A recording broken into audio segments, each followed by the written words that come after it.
Hello and welcome to the Self-Help Hub for Women. Back again with another Women Becoming Their Best. And here today we have a young lady called Joy. And Joy's going to tell you everything about websites, why you need to have a website, how you can work better on social media. You know what? Let's get on with the interview. I'll let Joy tell you exactly what you want to hear. Hello, Joy, and welcome to the Self-Help Hub for Women. Really glad to have you. How are you today? Thank you for having me. I'm great, thank you. Are you? I'm not too bad at all, not too bad at all. So Joy, can you tell us a little bit about yourself? Yes, so I am 21 years old. I'm from Derbyshire, which is right in the centre of the UK.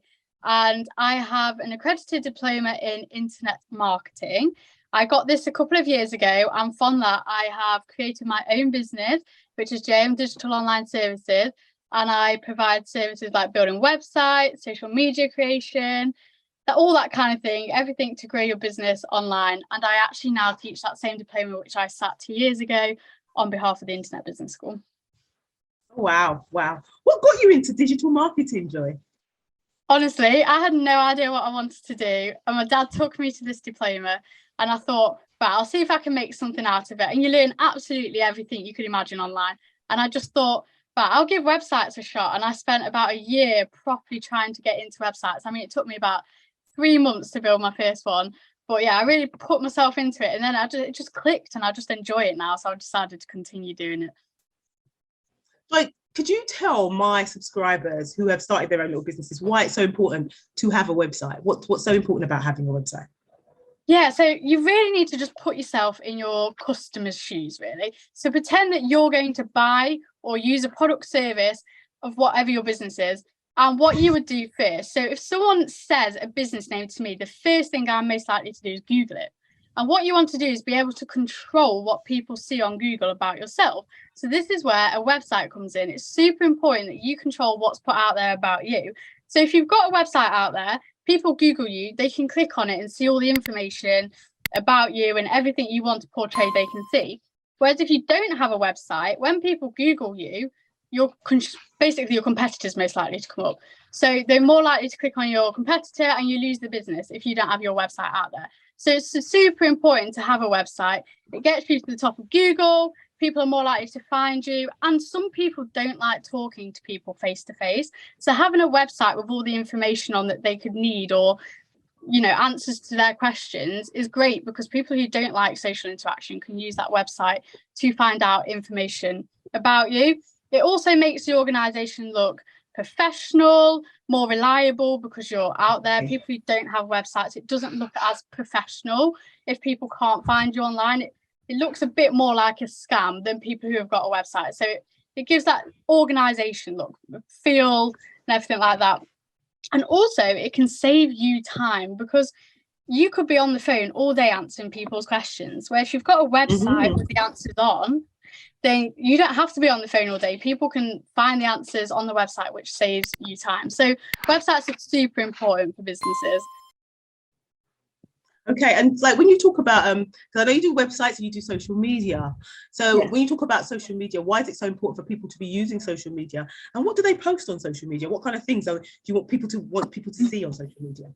Yeah, so social media, again, it's the same as a website. You can control what people see about you. Now, the difference between a website and social media is a lot more interactive. So it's super important to have it because you can interact with your customers, your consumers, anyone who uses your products and service. And it gives them that more personal touch, which persuades people to buy, really. So the things that I would put on social media's reviews to show people you're legit, people are happy with your products and services. It makes people more likely to purchase them, use them.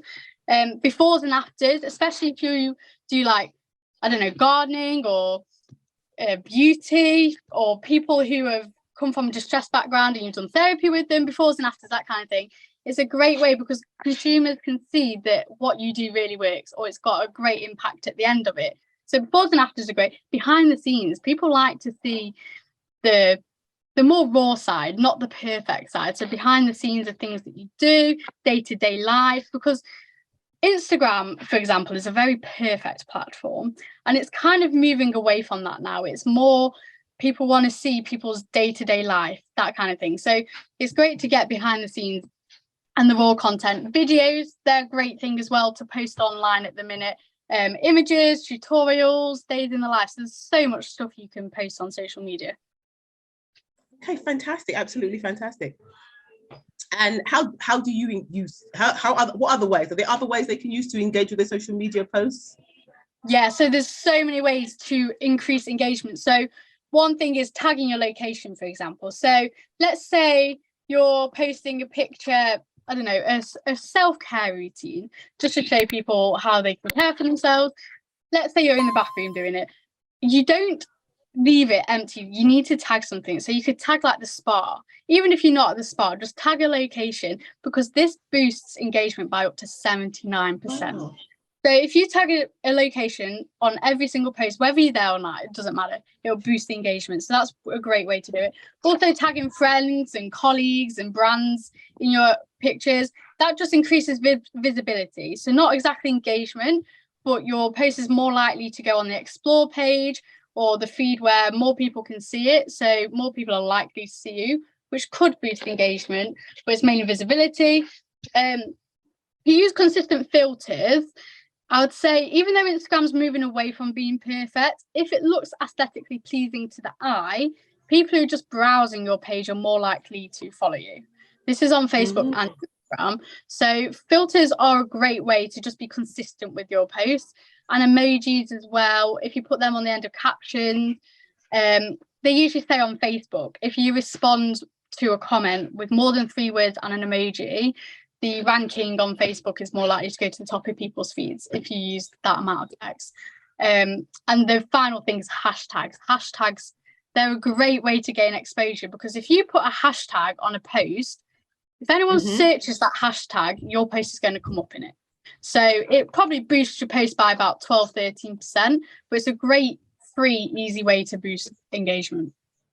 Okay. You know, you mentioned Instagram and you mentioned Facebook. What, in your view, is the actual one of the best social media platforms out there? So it really does vary for your business. It depends what your customers are likely to be on. But I would say for more professional organizations, LinkedIn is a great one, but it is a serious platform. I kind of say it's like Facebook for the boring people, really. That's what I say LinkedIn is. It's a serious platform. There's no messing, joking really on there at all. So if you've got a business that requires, well, not much fun really, LinkedIn is the one. It's more professional really. It's business to business kind of thing. Facebook and Instagram are great for interaction, business to consumer more.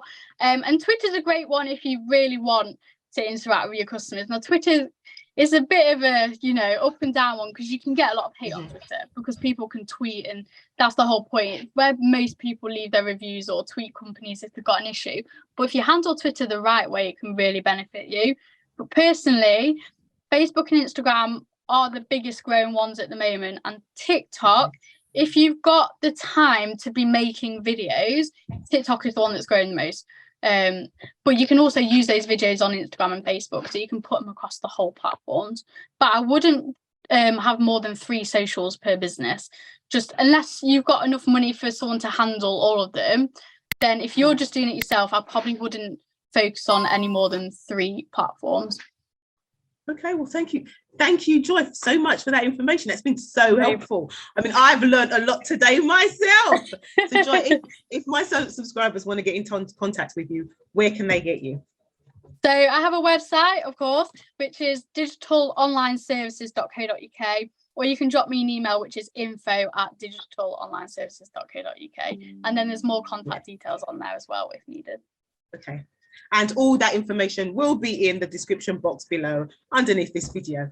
Joy, thanks for being here today, and I will see you soon. Wow, I learned so much there. I mean, Joy was absolutely amazing, and I was so glad to have her to come to Self-Help Hub for Women.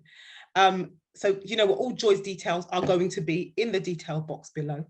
So don't forget to like, comment, and subscribe. And don't forget to check me out on my website, selfhelphubforwomen.co.uk. That's the Self-Help Hub for Women.co.uk. And I'll see you later. Bye for now.